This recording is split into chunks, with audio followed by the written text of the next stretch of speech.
I'm Vicky Forrest, CEO of ANZA Technology Network, the market leader in launching foreign technology companies into the US market. As entrepreneurs building global businesses, sensitivity to cultural differences is critical to successfully entering new markets. Missteps can cause costly delays and sometimes outright failure. So how can a fast-moving startup from outside the US level the cultural playing field with American entrepreneurs? It's not about cultural differences. It's about small market versus big market and the 7 characteristics that make up each market's DNA. The way you market and sell in a small market is not how you market and sell in a big market.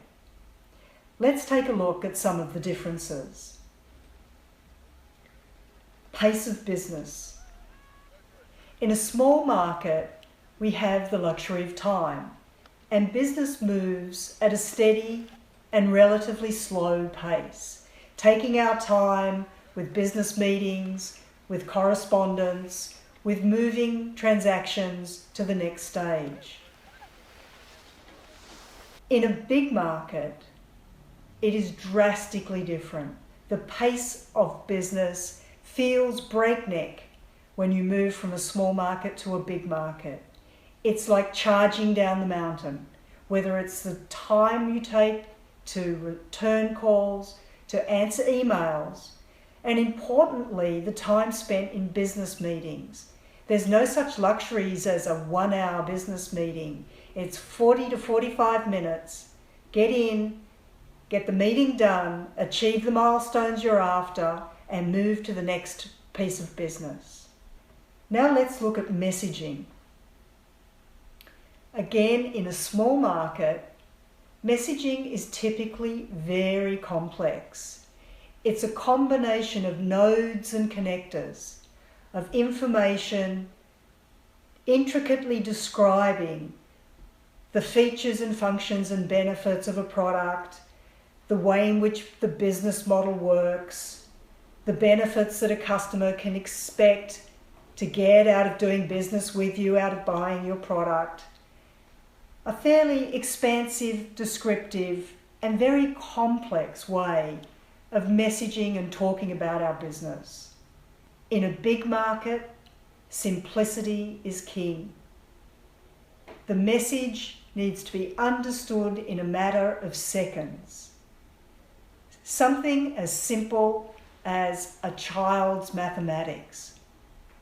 When you consider the speed that I've described business moves at, you will understand the very short window of time that we have to articulate why us, why now, why buy.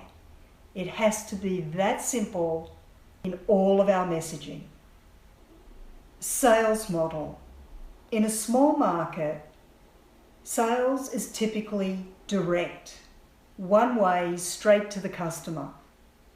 It makes sense. It's a small market, reaching the customer, high touch model. In a large market, where we're looking to reach hundreds, if not thousands of customers, the sales model must be indirect, taking advantage of multiple channels in multiple directions to reach the customer. A highly leveraged sales model, one that will scale, one that will grow a very large business in a very large market. Sales technique. Small markets are highly competitive environments. Every woman for themselves. We tend to hold our cards very close to our chest, take care of ourselves and ensure that we come out the winner. In a large market, it's all about collaboration.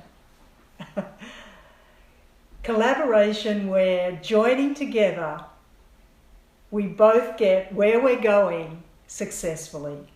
And think about the opportunity to win a bigger prize by collaborating, often with your competitor.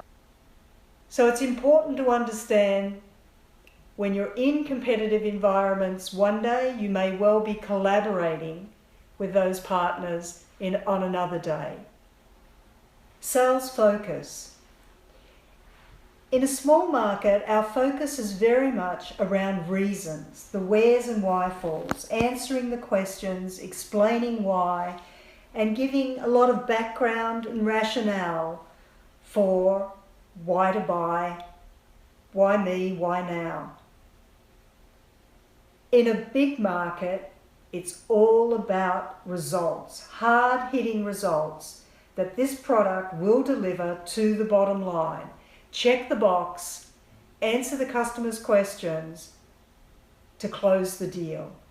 A very different focus, a very results-oriented focus. Financial focus. In a small market where there's little external capital, building a sustainable business is all about profit. It's all about ensuring that the business you're running has the sustainability in the profit line to continue to fund future development and future projects. Keeping an eye on revenues versus expenses, delivering the profit required. In a big market, it's all about revenue, market growth, market share, and pushing the top line revenue growth to the top right as fast as you possibly can. And this aligns very much with big markets, with external capital coming in to fund that very significant revenue growth that investors keep their eye on. And the last difference we're going to look at is communication style. And this is very much the difference between an American communication style and that of the rest of the world. Principle first is how we describe the way most of us think and communicate.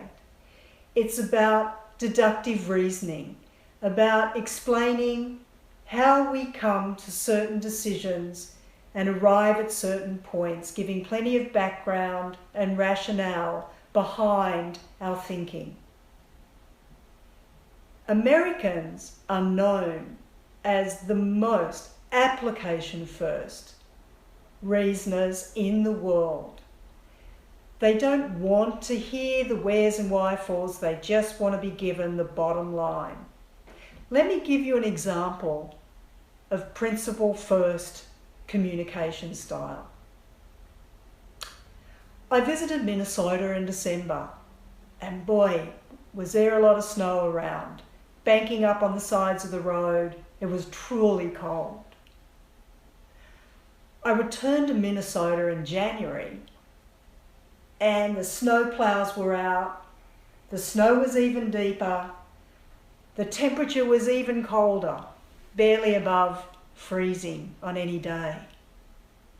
And you know, when I got back to Minnesota, the third visit, it was February, and the place was blanketed in snow. Even the trees were loaded down with snow. You know, it's really cold in Minnesota in winter. So you see the deductive reasoning to come to a conclusion. Application first, American style. With the same information, it's cold in Minnesota in winter. So with this understanding of the very different communication styles, you can see how each market's DNA fits together. Principle first, based on reasons, complexity, and taking your time in a slow-paced market. Application first communication style is all about results, simplicity and speed. Building a big global business is really, really a hard thing to do. Extraordinarily hard coming from a small market. I think adopting these critical market differences can significantly strengthen your competitive position and result in truly rapid success and growth. Please stay in touch with ANZA Technology Network and follow us on Twitter at ANZA TechNet.